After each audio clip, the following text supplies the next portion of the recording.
maaari na nating mai-report na wala nang active NPA guerrilla front as of December of 2023. Kaya patuloy natin ipaglalaban ito at maganda naman ang performance ng ating AFP, maganda naman ang performance ng ating mga pulis. Last question, sabi po ni Pangulong Marcos, wala na daw pong NPA guerrilla front sa Pilipinas as of December last year. Paano po ito masusustain, sir, ng PNP katuwang po yung ating AFP?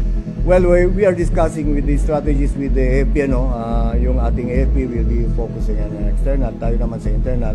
The PNP is focusing on how really to sustain na hindi na muling babalik itong mga to, and we are doing our best to really reach out.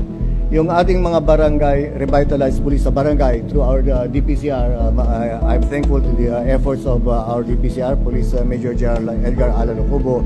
Very commendable yung mga ginagawa nila. Talagang when I assume as Chief PNP, pinatutukan natin yung ibang areas, especially in Visayas areas. And based on his reports, binabasa man na natin yung reports niya, very commendable, na-hit talaga yung target, and yung mga areas na depressed, we made it feel to the people of those areas na sinabi nating prone to this kind of yung deception ay napuntahan natin at iparamdam natin na mayroong gobyerno at umaalay natin sa atin.